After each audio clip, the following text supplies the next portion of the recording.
찾으셨으면 미가서 4장 1절에서 13절 한 절씩 교독하시고 13절을 함께 읽겠습니다. 1절 제가 먼저 읽습니다.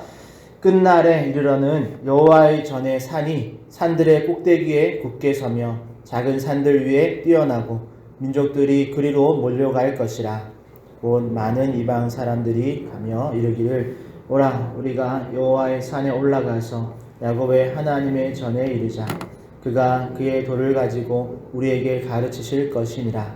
우리가 그의 길로 행하리라 하리니 이는 율법이 시온에서부터 나올 것이요 여호와의 말씀이 예루살렘에서부터 나올 것이니라.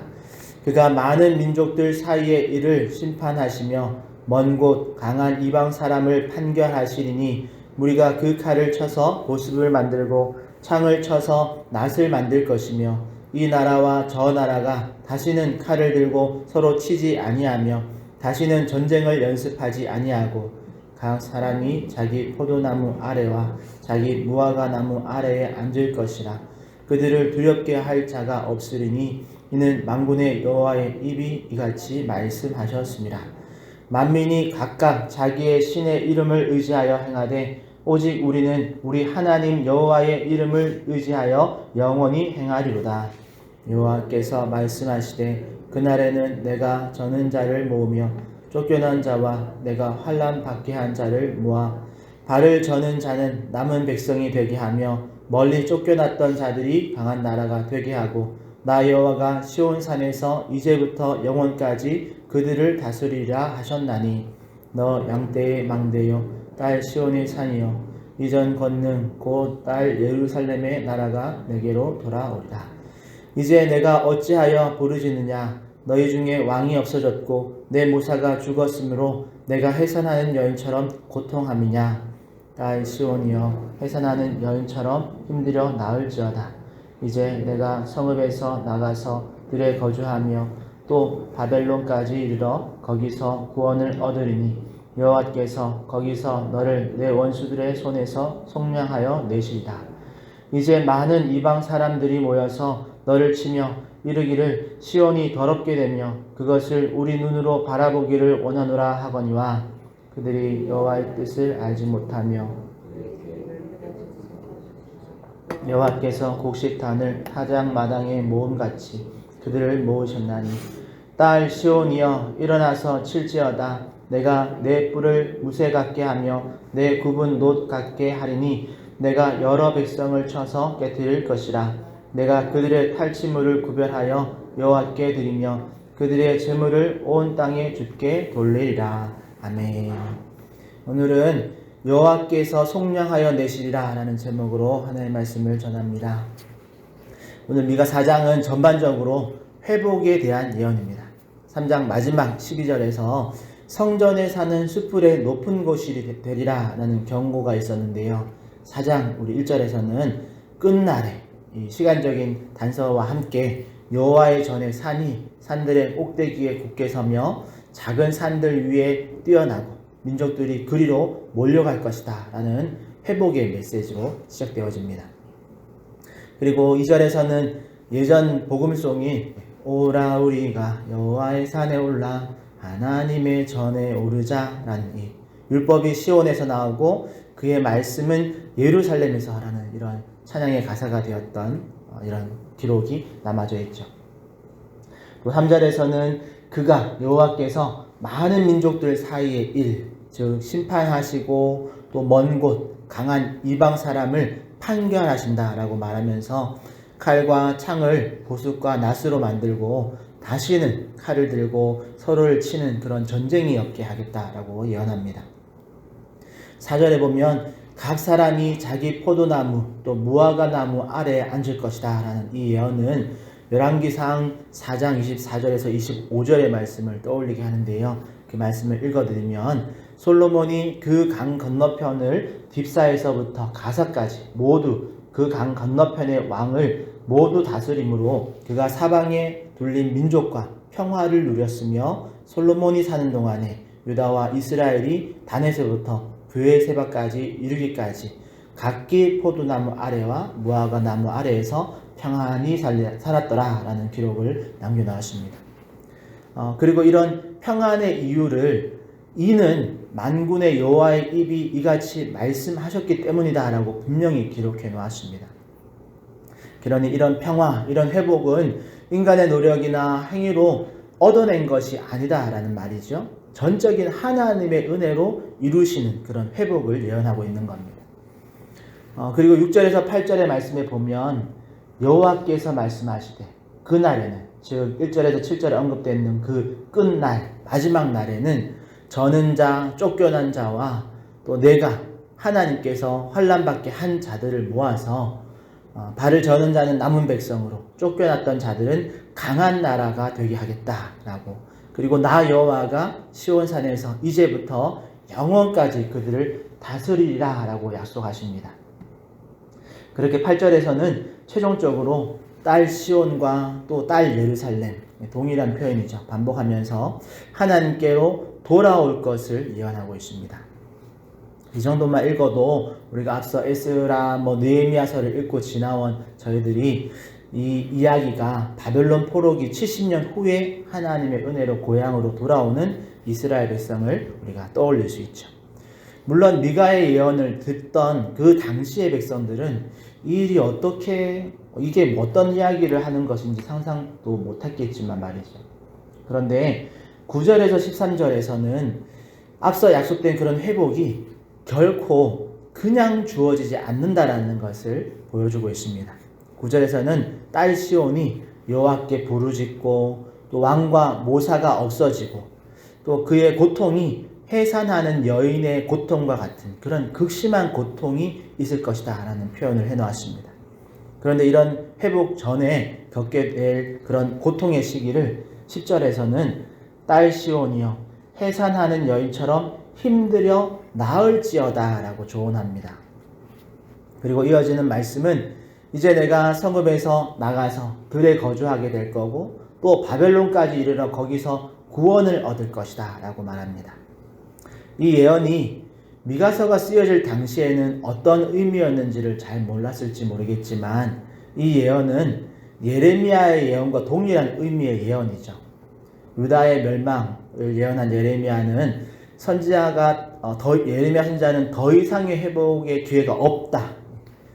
그러니까 유다를 향해서 이제 반드시 하나님께서 이 나라를 심판하실 것이고 더 이상의 회개의 기회는 없으니까 하나님의 심판을 달게 받으라고 예언했습니다. 그러면서 바벨론이 공격해오면 저항하지 말고 순순히 잡혀가서 거기 바벨론에 거주하면서 70년간의 시간을 자숙하며 잘 지내면 70년 후에 하나님의 형벌이 끝난 후에 다시 가나안 땅으로 돌아오는 그런 은혜를 경험하게 될 것이다 라고 예언했었습니다. 오늘 미가의 예언도 동일한 의미이죠. 그 중에서 10절 후반부의 표현을 조금 더 살펴보려고 하는데요. 10절 후반부의 표현에 보면 여호와께서 거기서 너를 내 원수들의 손에서 속량하여 내시라 라고 약속되어 있습니다. 말씀을 준비하다가 원수들의 손에서 속량하여 내신다라는 표현이 눈에 띄었습니다. 보통 우리는 우리 기억에 익숙한 표현은 구원해 내신다, 건져내신다라는 표현인데요. 그런데 오늘 본문에서는 속량하여 내신다라고 말하고 있죠. 여러분, 구원과 속량은 비슷해 보이지만 분명 다른 점이 있습니다. 구원은 어떤 상황에서 건져낸다라는 뜻이고 속량은 값을 치른다라는 의미입니다. 그리고 이 단어, 이 속량하다, 속량의 단어, 오늘 쓰여진 이 단어의 어근은 우리가 잘 아는 고엘이라는 단어에서 왔습니다. 고엘, 나중에 룻기를 설교할 때가 있을 텐데 룻기에 나오는 보아스가 나중에는 룻의 고엘이 되어지죠. 고엘이 어떤 뜻이냐면 기업 물을 자라는 뜻입니다. 그러니까 기업의 값을 대신 갚아주는, 치러주는 자를 말할 때 고엘이라고 합니다. 그러니까 그렇게 값을 치르고 건져냈다라는 거죠. 그런데 생각해 보니까 이 표현이 가장 정확한 표현이 맞습니다. 왜냐하면 북이스라엘과 남유다의 멸망은 더 이상 회개의 기회가 없어서 죄값을 치러야만 하는 그런 죄값을 치러야만 해결되어지는 상황이었기 때문입니다. 오늘날의 재판으로 말하면 재판 중에 자신의 죄를 자백하고 용서를 구할 수 있는 그런 기회가 다 지나고 이제 형이 선고가 되어지고 형 집행 날짜를 기다리는 그 상황에서는 결코 용서받을 수 있는 길이 없죠. 유일하게 하나의 방법이 있다면 그것은 그 죄의 값을 다른 방법으로 치르고 나오는 수밖에 없습니다. 그래서 죄의 값을 치르다라는 속량이라는 표현이 오늘 이 상황에 딱 맞는 정확한 표현이죠. 결국 오늘 미가서 4장에서는 4장이 말하는 이 회복은 사실 회복의 기회가 있을 때 죄를 자백하고 용서를 구해서 받는, 그렇게 용서받는 수준의 회복이 아닙니다. 정확히 말하면 경고에 경고를 하고 재판장에서 공개적으로 그 죄를 다 들춰냈음에도 불구하고 회개하지 않는 그런 이스라엘에게 이제 형이 선고된 이후, 그리고 그 형벌을 다 받고 난 이후에 주실 회복에 대한 약속입니다. 그리고 이 회복의 핵심은 우리가 내일 다루게 될 미가서 5장에 등장하죠. 바로 메시아의 등장인데요. 오늘은 그 부분까지는 다루지 않고 4장까지의 내용만 말씀을 정리해보면, 오늘 말씀을 우리가 잘 이해했다면 오늘 우리의 회복은 어떤 회복인가? 조금 더 분명한 질문으로 바꾸면 우리의 구원은 어떤 구원인가? 라는 질문을 해보면 좋겠습니다. 이 질문을 바꾸면 우리의 구원은 무언가 피해를 입혀서 그것을 변상하고 갚을 수 있는 구원인가? 라는 질문을 해보는 거죠. 여러분, 한번 여러분들이 우리가 구원받은 그 구원이 우리가 무언가를 손해배상을 하면 얻을 수 있는, 갚을 수 있는 구원인가? 질문을 해보시기를 바랍니다. 생각해보면 결코 갚을 수 없는 구원입니다. 물론 우리가 살다가 남의 집의 물건을 깨뜨리거나 손해를 입히면 그만큼의 값을 보상해서 용서를 받을 수 있습니다. 때로는 우리가 정직한 회개로 어떤 형이 떨어지기 전에 정직한 회개로 그냥 값없이 용서를 받기도 합니다. 그런데 우리의 영혼의 구원받은 일은, 우리 영혼이 구원받은 일은 오늘 미가 4장의 이 속량하시는 하나님의 은혜와 같은 겁니다. 아담의 원죄와 또 우리 각자의 자범죄로 인해서 하나님과의 관계가 깨어진 이 죄값은 죄인된 우리로는 결코 해결할 수 없는 그런 일입니다. 그런 죄이죠. 즉 내 힘과 노력으로 이 죄값을 치르고 용서받을 길이 없다라는 말입니다. 그래서 유일한 방편이 죄 없는 예수님께서 우리를 대신해서, 나를 대신해서 십자가에 죽어주신 그 그 보혈의 값, 생명의 값으로 속량받는 방법밖에 없는 거죠. 그러니까 유초등부 아이들을 가르치듯이 구원은 공짜다라는 말은 우리가 잘 생각해 봐야 할 일입니다. 물론 내가 구원을 위해서 무언가 지불을 해야 할 것이 없었으니까 내 입장에서는 공짜라고 생각할 수 있지만 결코 구원은 공짜가 아니죠. 나를 위해서 또 우리를 위해서 예수님의 핏값, 그 생명의 값, 예수님의 생명이 지불되었다라는 겁니다. 1만 달란트의 비유를 잠깐 설명하자면 여러분 그 1만 달란트의 빚진 자가 탕감받은 자가 잊어서는 안 되는 것이 있습니다. 그것은 바로 자신이 탕감받은 그 1만 달란트의 가치를 절대로 잊어서는 안 됩니다. 여러분 금 한 달란트가 요즘으로 말하면 20억이 넘는 가치를 가지고 있습니다. 더 금값이 올랐으니까 거의 30억 가까이 되는 가치를 가졌는데 그러니까 1만 달란트라는 가치는 어마어마한 가치입니다. 그 돈을 탕감받은 겁니다. 한 푼도 갚지 않았습니다. 그러면 탕감받은 자는 아무런 지출을 안 했으니까 공짜라고 생각할지 모르지만 여러분 탕감을 해준 주인의 입장에서는 1만 달란트라는 그 손실을 주인이 고스란히 떠안은 겁니다. 그러니 이 탕감받은 자는 결단코 그 평생 그 사는 동안 그 주인의 그 베푼 은혜를 잊지 말아야 하는 것이 당연한 이치이죠. 10절 말씀을 그래서 다시 읽어드리면 여호와께서 거기서 너를, 우리를, 나를 내 원수들의 손에서 속량하여 주신 겁니다. 값을 지불하고 건져주셨다는 말입니다.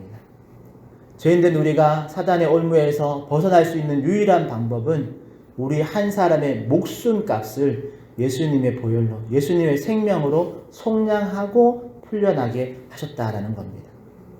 이스라엘도 마찬가지입니다. 하나님께서 70년 채우면 돌아오게 해주신다면서요.